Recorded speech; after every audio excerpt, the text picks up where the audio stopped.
안녕하십니까. 네, 반갑습니다. 우리 프레시 목장 찬양을 들으니까 영혼이 프레시해지는 것 같습니다.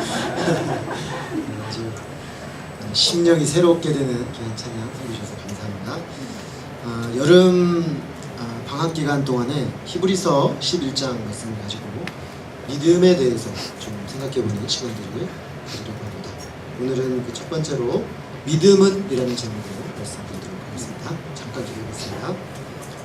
사랑하는 아버지 하나님, 우리 주의 크신 은혜와 사랑을 감사 찬송드립니다. 주님께서 저희를 불러서 하나님의 말씀 앞으로 인도하시고 말씀을 들을 때마다 주님 앞에 믿음으로 화답할 수 있도록 역사하시고 또 그 가운데 하나님의 보이지 않는 또 보이는 모든 세계들을 깨달아 알 수 있는 은혜도 주셔서 감사합니다. 하나님, 이 시간 믿음에 대해서 또 새롭게 배우기 원합니다. 믿음이 무엇인지, 어떤 인내와 어떤 관계가 있는지, 또 믿음으로 우리는 어떤 인식의 능력들을 가질 수 있는지 바로 배우게 하셔서 믿음이 없는 세상 속에서 믿음으로 사는 것의 가치와 의미를 확신하고 세상 속에 믿음의 삶의 실제를 보여주는 주의 사람들로 세워지게 하여 주옵시기를 간절히 기도합니다. 주 성령께서 이 시간 임재하여 주셔서 하나님의 말씀이 밝히 드러나도록 친히 역사해 주옵시기를 기도합니다. 한 분 한 분의 심령에 친히 말씀하여 주시옵소서. 종은 예수 그리스도 이름으로 기도했습니다. 아멘. 그리스도인은 믿음을 가진 사람이다, 이렇게 말할 수가 있겠습니다. 우리 중에는 이제 막 믿음을 가지기 시작한 사람도 있고, 또 오랫동안 잃어버렸던 믿음을 회복하기 시작한 사람도 있습니다. 또 오랫동안 믿음 안에서 살아왔다고 생각했는데 새삼스럽게 내 믿음이 어디 있는가, 내 믿음이 어디서부터 다시 세워져야 되는가, 이런 질문을 하며 돌아보는 사람도 있습니다. 믿음으로 산다는 게 굉장히 단순해 보이지만 실상은 그리 단순하지만은 않습니다. 특히 믿음으로 시작했다라고 하는 사람들 중에 그 믿음이 흐지부지 되거나 또 나중에는 결국 믿음 안에서 계속해서 그 삶을 살지 못하는 사람들도 종종 보이는 것이 현실입니다. 그런 점에서 우리는 믿음이 뭔지, 또 믿음으로 산다는 건 어떤 것인지 바로 알고 정립해야 될 필요가 있는 것입니다. 오늘 우리가 읽은 이 히브리서 11장은 흔히 믿음장으로 아주 잘 알려져 있는 본문입니다. 그래서 11장만 똑 떼어내서 묵상을 많이들 합니다. 그런데 사실은 이 히브리서 11장은 히브리서 전체의 내용과 긴밀한 연결관계를 가지고 있습니다. 히브리서는 유대인들 가운데 유대 배경을 가진 유대교인들이죠. 유대 배경을 가지고 있는 사람들 중에 일부가 예수 그리스도를 주로 인격적으로 만남으로 그리스도인이 된 그 사람들 가운데 처음에는 기쁨과 감사로 신앙생활을 시작했지만 고난과 핍박과 비방과 환난을 겪으면서 믿음이 후퇴한 사람들에게 보내진 서신입니다. 특별히 이 사람들이 유대교 배경이 있었는데 당시 로마가 어떤 정책을 썼냐면 유대인들은 종교로서 인정을 해줬습니다. 유대교 종교를. 그런데 기독교는 신흥 종교라고 보았기 때문에 핍박을 했습니다. 그러다 보니까 유대 배경을 가진 기독교인들이 상당한 유혹을 받기 시작했습니다. 우리가 이렇게 괜히 기독교 신앙으로 살려다가 어려움을 처하느니 차라리 얼추 비슷해 보이는데 유대교나 기독교나 거기서 거긴 것 같은데 그냥 유대교로 돌아가 버린 건 어떨까, 이런 유혹을 심하게 받고 있던 때였습니다. 결국 그들은 고생스럽게 앞으로 전진할 건가, 아니면 적당히 이쯤에서 뒤로 물러날 건가, 이 결정을 해야 되는 심각한 유혹이 들어오고 있던 그런 상황이었습니다. 이런 상황에서 히브리서 저자의 처방은 한마디로 그리스도의 탁월성이었습니다. 여러분들은 유대교와 그리스도교가, 기독교가 별로 차이가 없다고 보지만 결코 그렇지 않다는 것이죠. 기독교는 예수 그리스도 위에 세워진 종교인데 기독교의 중심인 예수 그리스도는 그 어떤 것과도 비교할 수 없는 탁월한 그 무엇이 있다라고 그는 10장에 걸쳐서 탁월하게 논증을 해나갑니다. 특히 그는 이런 예수 그리스도의 탁월성을 논증한 이후에 바로 이 예수님을 믿는 신앙이 기독교 신앙이라는 것이죠. 그러므로 이 기독교 신앙을 가진 믿음의 사람들, 의인은 오직 믿음으로 살아야 된다라고 역설하는 것입니다. 특히 그는 10장 마지막 부분에서 이런 믿음에는 반드시 인내가 요구된다는 것을 강조합니다. 10장 36절에 너희에게 인내가 필요함은 너희가 하나님의 뜻을 행한 후에 약속하신 것을 받기 위함이라. 자, 우리가 인내로 믿음을 이룰 때 약속을 성취한다라는 것이 히브리서 기자의 주요 강조점입니다. 자, 이런 배경에서 오늘 말씀은 인내하면서 영혼을 구원함에 이르도록 전진해야 될 사람들에게 필요한 믿음은 어떤 믿음인가 하는 것을 잘 보여주고 있습니다. 오늘 말씀을 통해 실망과 고통이 있는 세상에서 끊임없이 전진하는 믿음은 어떤 믿음인지 발견하고 그런 믿음으로 세워질 수 있기를 기도합니다. 첫째로 믿음은 인내와 분리될 수 없는 6번째 감각입니다. 믿음에 대해서 다양한 정의를 할 수 있습니다. 어떤 사람에게 믿음이 뭐냐 이렇게 물으면 단순한 지적 동의로 생각합니다. 성경이 말하고 있는 것에 대해서 내가 지적으로 인식한 것을 동의해 주는 것, 이렇게 생각하는 거죠. 만약에 믿음을 그렇게 정의하면 몇몇 기독교 교리에 동의하면 기독교인이 될 수 있겠습니다. 또 어떤 사람은 믿음의 대상인 예수님을 강조합니다. 어떤 사람에게는 믿음이란 깊은 인격적 헌신으로 봅니다. 그래서 앞에 단순하게 지적 동의로 보는 사람과는 달리 인격적 헌신으로 보는 사람은 단순히 지적인 인식만으로는 안 되고 그에게 인격적으로 깊이 알을 통해 헌신해야 한다 라고까지 말하는 것입니다. 오늘 히브리서 11장 1절에서는 이 믿음을 인내와 깊이 연관시켜서 말하고 있습니다. 히브리서 11장의 믿음은 한마디로 믿음에 대해서 성경에 여러가지 정의가 있는데 히브리서 11장에서 믿음은 하나님이 우리에게 말씀하신 것에 대해서 인간 편에서 반응한 것을 말합니다. 믿음이란 하나님이 우리에게 말씀하신 것에 대한 인간의 반응, 이렇게 말하는 거죠. 그런데 이렇게 믿음을 정의하게 되면 뭐가 중요해지냐면 하나님이 자신을 계시하신 하나님의 계시의 말씀이 중요해지는 것입니다. 계시의 말씀을 듣고 그 말씀에 대해서 내 전 인격으로 반응하는 것, 그것이 믿음이라는 것이죠. 그래서 결국 그렇게 되면 진리의 메시지인 성경 말씀이 중요해지는 것입니다. 그래서 단순히 하나님의 말씀인 성경에 동의하는 것을 넘어서서 그 말씀에 바탕하여 생각하고 말씀에 바탕하여 행동하는 것까지 나아갈 때 그것을 참된 믿음이다, 이렇게 말하는 것입니다. 자, 이렇게 볼 때 믿음은 아주 견고한 기초를 가지게 된다는 것입니다. 오늘 히브리서는 이런 관점, 이런 전제 위에서 우리에게 믿음에 대해 두 가지 사실을 말해주고 있습니다. 첫 번째는 믿음은 미래를 기대하게 만든다는 것입니다.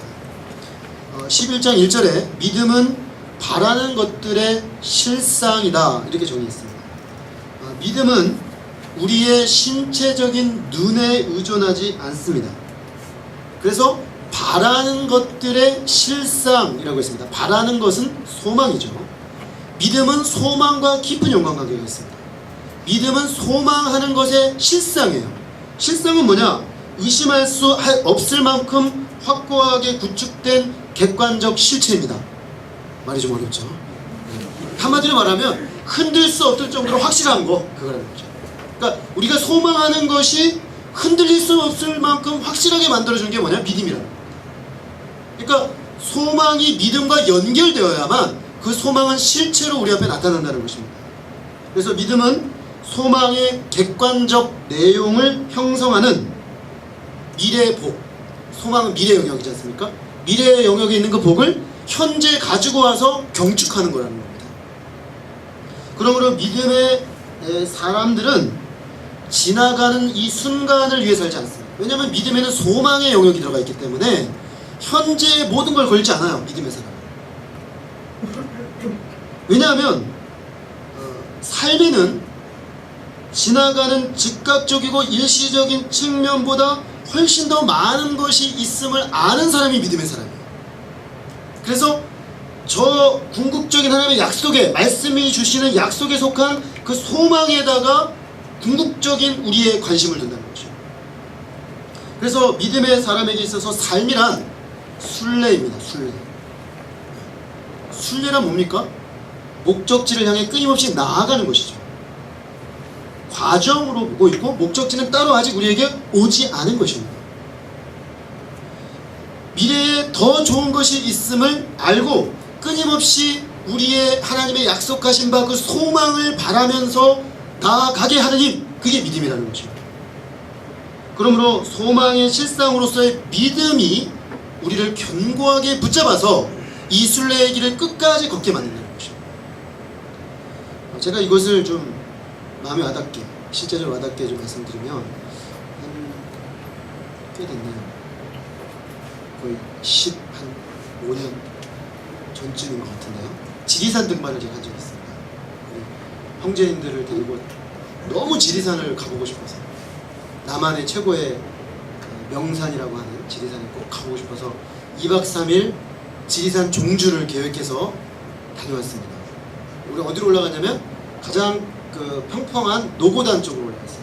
노고단으로 올라가서 쭉 능선을 따라가다가 막판에 천왕봉으로 올라가는 그 코스였는데 정말 지리산이 아름답더라고요. 비가 많이 왔는데 구름 속으로 막 걸어들었는데 주변의 산과 계곡과 또 구름과 그 물을 보면서 감탄을 맞이하지 않았습니다. 근데 이게 여름 시절이다 보니까 사람이 많아요. 그래서 산장에서 자는데 정말 칼잠을 잤습니다. 칼잠. 몸이 떠 있어요. 사람들이 끼어가지고 이렇게 뜬 채로 자는데 아침에 일어났더니 내가 잔 건지 안 잔 건지 알 수가 없을 정도로 힘들게 잤습니다. 그러니까 둘째 날부터 힘들어지는 거예요. 몸이 축 처지기 시작하고 언제 올라나. 근데 그걸 견디게 해준 거는 이 지리산의 아름다움이었어요. 아름다움 때문에 순간순간 그 다음에 또 뭐가 나올까? 그 다음에 뭐가 나올까? 소망이죠. 지리산의 그 비경을 볼 소망으로 견디며 나갔습니다. 이제 둘째 날을 다 오고 이제 마지막 천왕봉 앞까지 딱 왔는데 정말 힘이 다 빠졌어요. 그래서 막 천왕봉 딱 밑에 마지막 올라가는 그 산장에서 갈등을 했습니다. 올라가야 되냐 말아야 되냐. 근데 결국에는 올라갔죠. 왜냐하면 지금까지 내가 보아온 지리산도 이렇게 아름다운데 최고 정상 천왕봉에서 보는 지리산의 모습은 어떨까. 그리고 이제 몇몇 형제들이 누구 핸드폰이 잘 터지나. 지금은 뭐 다 스마트폰이지만 그때는 뭐 애니콜 이런 때란 말이에요. 그래서 삼성이 잘 터지나 LG가 잘 터지나 KT가 잘 터지나 확인해보고 싶었어요. 그래서 올라갔는데 정말 아름답더라고요. 정말 너무너무 아름다워서 그동안 2박 3일 동안 힘들었던 모든 걸 다 잊어먹을 정도로 아름다웠습니다. 그리고 LG가 잘 터지더라고요. 근데 그게 바로 소망입니다. 그 2박 3일의 종주를 견디게 만든 힘. 그래서 그 약속이죠. 어떤 약속이냐면 먼저 갔다 온 사람들의 약속이죠. 지리산은 천왕봉을 갔다 오지 않으면 안 올라간 거나 다름없어. 이 말 때문에 끝까지 가는 거예요. 그 약속을 붙잡고 그래 한번 끝까지 내가 가서 보고 말이라 후회 없는 정말 마음으로 갔습니다. 물론 내려와서 저는 탈진해서 쓰러져 있었는데 그럼에도 불구하고 나중에 정말 결코 후회되지 않을 정도로 멋진 경험이었습니다. 소망이라는 게 그런 것이죠. 소망은 그 소망에 대한 증거를 우리가 붙잡는 것이 믿음인데 그 소망에 대한 증거를 붙잡고 끊임없이 가게 하는 것이죠. 믿음이 끊임없이 가게 하고 소망은 우리를 끌어당기는 것이죠. 그래서 믿음과 소망은 이렇게 같이 가는 것입니다. 그리고 이 믿음과 소망 사이에 뭐가 있냐면 인내가 있습니다. 믿음을 가진 사람은 소망 중에 인내하는 것이죠. 그래서 인내하며 견디며 한 발짝 한 발짝 전진해 나갈 수가 있는 것입니다. 우리는 어떻게 소망을 믿을 수가 있는 것입니까? 그것은 하나님이 말씀하셨기 때문입니다. 그래서 믿음의 사람은 세상이 주는 얄팍한 약속과 경솔한 인간적 확신보다 하나님 말씀 듣기를 더 좋아합니다. 우리 성경을 보면은 하나님 나라와 하나님이 우리에게 궁극적으로 주시마한 그 하나님 나라의 약속들로 가득 차 있습니다.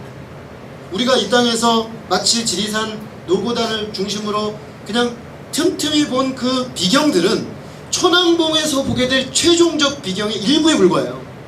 그러니까 우리는 조금씩 맛보지만 진짜 좋은 건 아직 오지 않았다. 그것을 늘 말씀에서 확인하며 걸어가는 것이죠.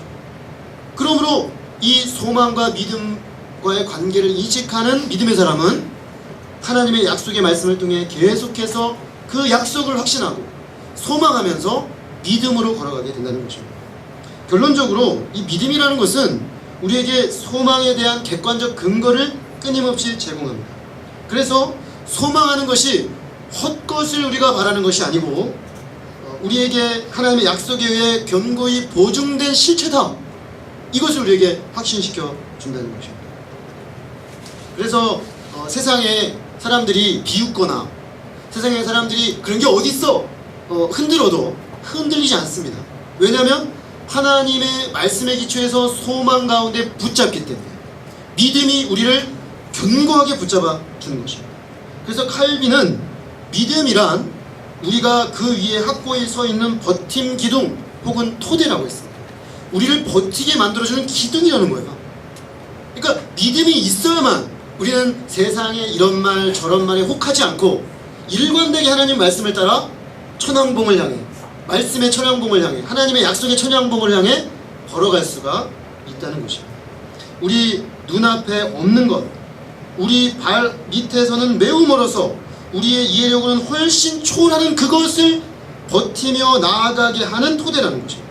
그래서 지금 여기서 우리가 믿음으로 살려고 할 때 어려움이 있죠. 믿음으로 사는 거 여러분 어렵습니다. 순례의 길 걸어가는 거 쉽지 않습니다. 누가 믿으면 모든 게 끝난다? 그건 거짓말입니다. 우리가 11장 끝부분 뒤쪽으로 가면 갈수록 심각해집니다. 믿음으로 어떤 사람은 톱이 켜지기도 하고 믿음으로 그 사람은 순교하기도 해요. 믿음의 삶이 끝까지 간다는 건 결코 쉽지 않습니다. 그러나 끝까지 갈 수 있는 힘은 어디서 오느냐? 이 하나님의 약속을 붙잡고 소망함으로 인내할 때 끝까지 가게 된다는 것입니다. 믿음으로 사는 삶은 소망으로 사는 삶입니다. 그리고 그 소망은 믿음에 의해서 끊임없이 지금 여기서 현실로 입증되는 그런 것입니다. 믿음은 그러므로 바라는 것들의 실상입니다. 믿음으로 소망을 붙잡고 인내하며 한 걸음 한 걸음 이 순례의 길을 걸어가는 우리 형제자매들 되시기를 주님의 이름으로 축원합니다. 아멘. 둘째로 믿음은 현재를 평가합니다. 자, 그렇다면 믿음이 소망의 영역에 속했다고 했죠. 미래의 영역에 속했다고 하니까 신자는 현재의 삶에 아무런 관심도 없는가라는 질문이 생길 수 있습니다. 그러나 그리스도인은 사실 불신자들보다 눈앞에 있는 현상을 훨씬 더 자세하고 정확하게 볼 수 있습니다. 다시 말하면 현실을 정확하게 인식하게 만드는 것이 믿음이라는 것이죠. 그래서 오늘 히브리서 기자는 이렇게 말합니다. 믿음은 보이지 않는 것들의 증거다. 다시 말하면 믿음은 보이지 않는 것들을 확실하게 우리 눈앞에 보여주는 그 무엇이다, 이렇게 말하고 있습니다. 분명한 믿음이 없는 사람은 사물을 그냥 있는 그대로 봅니다. 우리의 오감이죠. 오감. 보고 듣고 느끼고 만지고 이 오감을 통해서 확인하는 것이 이 세상 전부죠. 그러니까 이것으로 인식하고 그것을 가지고 삽니다. 그래서 돈이 생기면 돈이 생겼구나 쓰죠. 써줘야 되는 거죠. 그래서 내 만족을 위해 쓰게 되는 거예요. 또 육체적 쾌락의 기회가 주어져요. 그러면 즉각적인 영향이나 궁극적인 결과에 상관하지 않고 그것을 받아들이고 누립니다.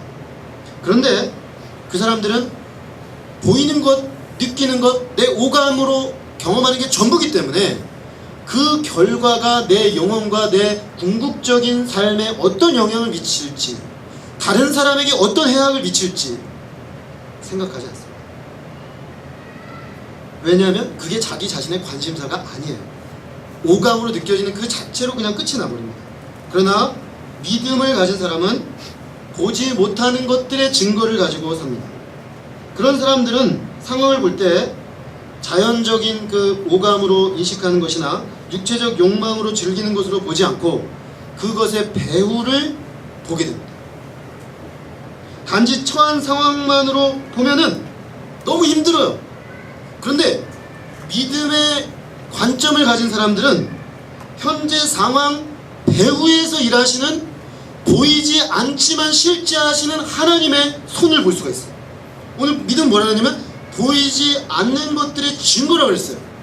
믿음이 있는 사람은 보이지 않는 것들을 믿음으로 봐요. 그래서 믿음은 뭐냐? 저는 정의하기를 6번째 감각이라고 합니다. 믿음은 6번째 감각이에요. 식스 센스. 그죠? 근데 이 믿음의 감각을 사용한 사람들은 오감을 사용하는 사람들이 보고 있는 것만 보지 않고 그 밑에 있는 궁극적이고 근원적인 것들을 볼 수 있어요. 예를 들어 볼까요? 요셉이 형들한테 팔렸어요. 형들한테 팔려가지고 노예로 팔려갔습니다. 이집트로. 오감으로 느끼는 그 현실은 어떻습니까? 처참하죠. 형들은 그 질시하는 미워하는 눈빛으로 나를 던졌죠. 구덩이 팔아버렸어요. 그 형들의 눈빛이 잊혀지지 않아요. 내 오감은 뭐라고 말하냐면 나는 세상에서 제일 불행한 사람이야. 사랑하는 형들마저도 나를 버린 너무나 나는 처참하게 불행한 사람이야 라고 내 오감이 계속해서 말하죠. 그런데 요셉은 그 오감의 눈으로 세상을 보지 않았어요. 그는 보이지 아니하는 하나님의 손길을 인식했어요. 그래서 그는 어떻게 했습니까? 노예로 팔려간 그 자리에서 자기를 자학하고 난 세상에서 제일 불행해, 난 세상에서 제일 불행하게 살아야 돼, 나는 안 돼, 이렇게 살지 않고 열심히 그 자리에서 최선을 다했습니다. 왜냐하면 거기서 배후에서 일하시는 하나님을 믿었기 때문에. 아버지 집에서만 역사하시는 하나님이 아니라 온 우주 만물을 만드신 그 하나님이 이 삶의 배후에 일하신 걸 믿었기 때문에 그는 그 하나님 앞에 최선을 다했습니다. 그러니까 가정 총무가 되죠. 그러다가 자기를 유혹하는 보디발 여사를 거절했죠. 감옥에 쳐넣어버렸습니다. 성추행범으로 뒤집어 씌워가지고 감옥에 집어넣는데 그때 또 낙심합니까? 그건 낙심하지 않습니다. 물론 괴롭죠. 내 온 몸과 마음은 너무나 괴롭죠. 그러나 그는 6번째 감각, 믿음의 눈으로 보는 거예요. 그리고 거기서 또 최선을 다합니다. 하나님이 그 사람을 연단하셔서 때가 됐을 때 감옥에서 건져내시고 이스라엘과 이집트 전체를 구원하는 구원자로 그를 쓰십니다. 그가 만약에 이 6번째 감각이 믿음의 감각을 발휘하지 않았다면 그는 노예로 어디선가 비참하게 쓰러졌거나 감옥에서 절망하여 쓰러졌거나 세상을 원망하고 저주하고 형제들을 저주하고 아버지를 저주하며 또 하나님을 저주하며 살았을 것입니다. 그러나 요셉은 그렇게 살지 않았습니다. 왜냐? 6번째 감각, 믿음의 감각을 가지고 있었기 때문에 보이는 것으로 살지 아니하고 보이지 않지만 살아계신 하나님을 보는 눈을 가지고 그는 살았던 것입니다. 이것이 바로 믿음의 감각을 가지고 사는 사람의 다른 점입니다. 우리에게 믿음으로 말미암는 소망과 인내가 없다면 우리는 현재의 삶을 제대로 평가할 수 없고 결국 절망하게 되고 말 것입니다. 칼빈이 그의 주석에서 이런 글을 쓴 적이 있습니다. 영원한 생명이 약속되어 있지만 결국 죽는 우리, 부활이 약속되어 있지만 멸망에 둘러싸여 있는 우리, 의롭다고 선언되었지만 죄는 여전히 우리 안에 있는 우리, 복 있는 자라고 듣지만 불행에 짓눌리고 있는 우리, 풍부한 은혜의 약속을 받고 있지만 배고프고 목이 마른 우리, 곧 오신다고 말씀하신 하나님이시지만 우리의 외치는 소리에 귀를 기울이지 않는 것 같으시는 하나님. 그가 묘사한 이런 모습들은 뭡니까? 믿음으로 산다고 하는 믿음의 사람들의 삶을 둘러싸고 삶의 현실을 묘사한 것입니다.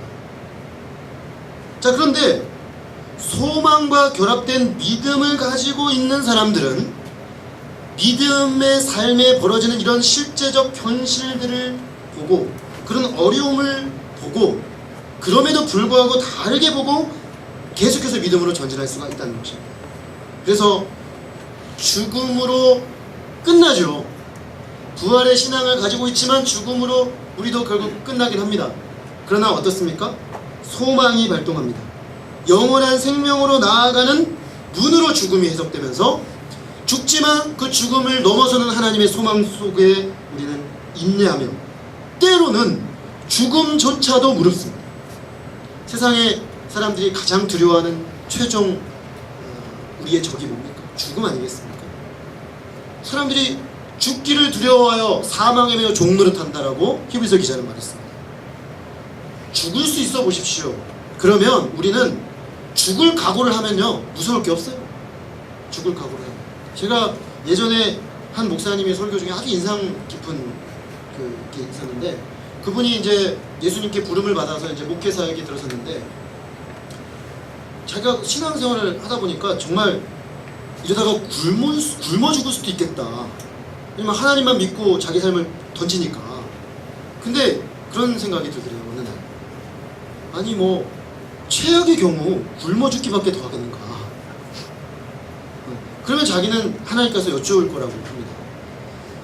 왜 저를 굶어 죽이셨습니까? 근데 자기가 굶지 않더라는 거예요. 그러니까 굶어 죽게 하시면 굶어 죽지 뭐.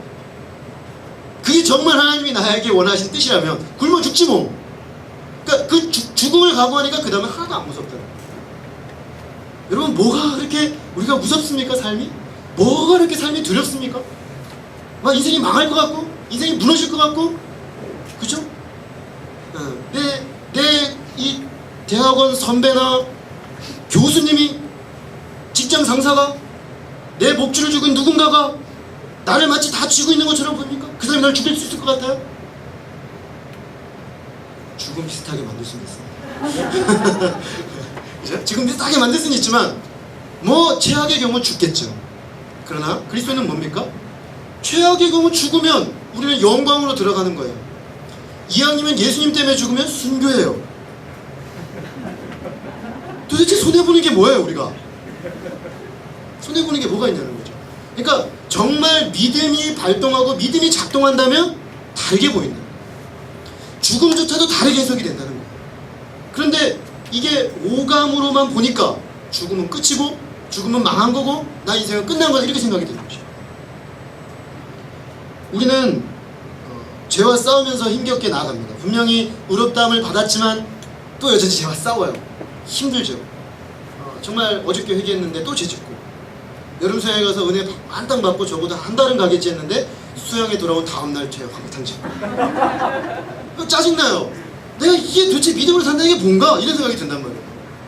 근데 3박 4일 그 엄청난 은혜는 다 어디로 가고, 그냥 현장 딱 돌아오면 바로 휙 돌아서 버린 자신을 보면서 이건 아니지 않는가, 그러면서 힘이 쭉 빠져요. 믿음으로 살아야 되나? 믿음으로 사는 게 뭐가 다른 건가? 이런 질문이 들어오는 것입니다. 그런데 그때 우리는 의롭다 하신 하나님이 궁극적으로 우리를 영화롭게 만드시고 소망을 바라봐야 돼요. 내가 또 이렇게 넘어질 정도로 연약하지만 주님은 나를 궁극적으로 일으켜 세우셔서 나중에는 하나님 앞에 영광스러운 존재로 반드시 세울 것이다 약속하셨잖아요. 성경에서. 그걸 붙잡고 우리는 믿음의 눈을 작동하여, 그래 내가 주님 앞에 영광스럽게 빛날 그날을 바라보면서 가자. 내가 지금까지는 몇 년 동안 결정적인 시기에 맨날 도망가는, 그죠? 그런 삶을 살 수가 있어요. 신앙이 인간적으로 연약하고 신앙도 연약하고 그래서. 그런데 그것만, 지나간 과거만 생각하면 나 자신에 대해 소망이 안 되고 다른 사람에게 소망을 줄 수가 없지만, 뭡니까? 하나님이 우리에게 약속하신 바, 예수 그리스도 안에서 결코 포기함 없고 실패함이 없는 하나님의 약속 속에서 우리가 이끌림 받을 때 궁극적으로 완성될 그날을 바라보면 다시 일어날 수가 있는 거예요. 다시. 그래서 우리 안에 이런 소망과 믿음이 결합되면서 보이지 않는 영적 감각, 믿음의 감각을 자꾸만 발동시켜야 된다는 것입니다. 때로 우리는 우리의 외침에 하나님께서 듣지 않는 것처럼 보이는 때가 있습니다. 그런 때가 있어요. 나는 막 외치는데, 하나님께 부르짖고 있는데 하나님은 대답하시지 않는 것 같아요. 그래서 하나님이 계시지 않는 건 아닐까라는 불신이 스물스물 밀려 들어옵니다. 내 현실을 볼 때. 그런데 그때 우리는 이렇게 붙잡아야 합니다. 하나님이 지금 들으시지 않는 것처럼 내 모든 오감이 그냥 온몸으로 소리칠지라도 우리는 하나님의 약속을 믿음으로, 주님은 반드시 다시 오실 것이고 주님의 재림의 시계는 지금도 째깍째깍 가고 있고 마지막 궁극적으로 하나님의 의가 완성될 그날은 오고 있다. 그러므로 믿음으로 사나 막 사나 별로 차이 없다. 차이 없지 않다는 거죠. 왜? 하나님의 의의 날은 오고 있으니까. 지금 내가 하나님 앞에 사는 삶은 결코 의미 없는 삶이 아니라는 것을 확신하고 걸어갈 수가 있는 것입니다. 믿음은 이처럼 우리로 하여금 거친 환경에서도 실망하지 않고 인내하며 전진하게 만드는 힘입니다. 사랑하는 우리 형제자매들 안에 이런 믿음의 근육이, 믿음도 근육이 있습니다. 그래서 근육이 단련된 사람은 웬만한 환경에서는 흔들리지 않아요. 탕탕 치고 나갑니다. 제가 요즘 운동을 못했더니 오늘 아침에 거울을 보다 깜짝 놀랐어요. 제 다리 근육이 너무 흐물흐물해진 거예요. 아니, 축구로 단련된 내 다리가 왜 이렇게 됐나. 그게 딱 깨달은 게 운동을 너무 오랫동안 안 했어요. 그러니까 근육이 풀려버리는 거죠. 이 상태로 뛰면 넘어져요. 그죠? 마찬가지예요. 영적인 것도 마찬가지예요. 영적인 것도 우리가 믿음의 근육을 자꾸만 사용해야 돼요. 자꾸만 사용하면 믿음이 점점 강해져서 근육이 세져요. 그래서 웬만한 어려움은 치고 나가요. 돌파해 나가는 거죠. 그래서 진격의 그죠? 진격의 거인이 될 수가 있는 거예요. 믿음으로 진격하는 진격의 거인으로 나타나게 되는 거죠. 우리 사랑하는 형제님들 한 분 한 분의 안에 이런 믿음의 근육이 강하게 세워질 수 있기를 간절히 기도합니다. 네. 1세기 기독교인들이 믿음으로 살아가야 됐던 헬라 세계는 아주 독특한 세계관을 가지고 있었습니다. 그들이 볼 때 기독교인들은 이렇게 보였습니다. 헬라 사람들은 지혜, 소피아, 철학은 뭡니까? 필로소피주, 필리아 플러스 소피아. 필리아는 사랑이고 소피아는 지혜죠. 이 사람들은 지혜를 사랑하는 사람들이었어요. 그래서 인간의 이성적 사고를 극단적으로 확대시켜서 사고하는 연습을 하는. 그래서 뭐 플라톤이나 아리스토텔레스나 소크라테스 같은 위대한 철학자들이 나옵니다. 이 사람들은 이 지적 활동을 굉장히 중요하게 여겼어요. 근데 이 사람들이 보니까 기독교인들이 이렇게 딱 보잖아요. 웃긴 거예요. 왜 웃기냐면 이 기독교인들이 믿는다고 하는데 믿음에서 발견하는 놀라운 점이 하나 있었어요. 그건 뭐냐면 이 사람들이 그 자기 논리에서 보니까 이 믿음이라는 게 논증으로 입증할 수가 없는 거예요. 이성적 논증으로 최종적으로 논증이 안 돼요. 그러니까 자기들이 볼 때는, 이 사람들 입장에서 볼 때는 갑자기 확 도약해버린 거예요. 그래서 무시했어요. 기독교 신앙을 굉장히 무시했습니다. 헬라 사람들이. 그런데 결국에는 이 사람들이 결국엔 다 기독교 신앙을 인정하게 됐거든요. 왜 인정했냐면 그렇게 논증을 뛰어넘어서 말도 안 되게 도약한 것처럼 보였는데 실제로 그 사람들이 믿음을 발동해서 사는 사람의 삶을 보니까 어떤 어려움과 고난이 와도 기꺼이 헤쳐나가는 모습을 보이더라는 것입니다. 심지어 죽음의 자리에까지, 그 순교의 자리에서 짐승의 먹이가 되면서도 그들은 담대하게 짐승의 먹이가 되더라는 거예요. 설명이 안 되는 거죠. 그들이 인정할 수밖에 없었어요. 우리는 설명할 수 없지만 저들은 뭔가 믿음으로 말미암아 어떤 실체를 가지고 있다는 것을 인정하게 됐다는 거죠. 오늘날에도 헬라인과 같은 사람들이 우리 주변에 참 많습니다. 세상 사람들은 우리의 믿음을 향해서 자신들의 이성과 합리와 논리적 설명에 기초해 볼 때 매우 불합리하다라고 말합니다. 그러나 그들이 그렇게 저평가하는 그 믿음으로, 그들이 그렇게 무시하는 그 믿음으로 우리는 소망 중에 인내하며 삶의 어려움을 하나씩 하나씩 헤쳐나가게 되는 것입니다. 그럴 때 믿음으로 삶을 헤쳐나가는 실제적 능력을 볼 때 사람들은 놀라고 우리가 가지고 있는 믿음의 실제적 능력, 믿음은 바라는 것들의 실상이요 보지 못하는 것의 증거라고 한 이 실체적 능력이 드러나게 되는 것입니다. 그러므로 참된 믿음은 반드시 시간의 연단을 받습니다. 시간이 필요해요. 왜냐하면 그게 진짜 믿음이라면 시간을 통해서도 흔들리지 않고 입증되겠죠. 그리고 계속해서 드러나게 되는 거죠. 저는 저희 가정에서 제가 처음으로 믿음을 가지게 되었습니다. 그런데 제가 믿음의 삶을 선택한 이후에 저희 가족들이 보기에 저의 믿음의 삶은 참으로 허망한 것을 붙잡고 살아가겠다고 하는 사람으로 보였습니다. 왜냐하면 그도 그럴 것이, 저는 아주 실제적인 사람이었어요. 아버님이 돌아가신 그 이후에 삶이라는 건 굉장히 냉혹하다는 걸 알게 됐어요. 산다는 건 이게 낭만이 아니더라고요. 아버지가 돌아가시고 나니까 하루하루가 걱정거리예요. 당장 먹고 사는 문제가 너무나 치열한 거예요. 그러니까 일찍이 현실에 눈을 떠버렸죠. 제가 깨달은 건 확실한 겁니다. 돈이 있어야겠다. 돈이 없이는 세상에서 큰 소리 못 치겠네요. 또 뭔가 좀 지위가 있어야겠더라고요. 사회적 지위. 그래서 사자가 되고 싶었어요. 사자. 세상은 사자 전문가 그룹을 인정해줘요. 그래서 내 능력으로 될 수 있는 가장 빠른 속도로 사자가 될 수 있는 길, 변호사. 그죠? 그래서 사법고시 보려고 한 거예요. 저와 우리 가족은 그런 사고로 똘똘 뭉친 집안이에요. 근데 제가 대학 1학년 때 보이지 않는 세계를 다스리시는 하나님을 발견해 버렸어요.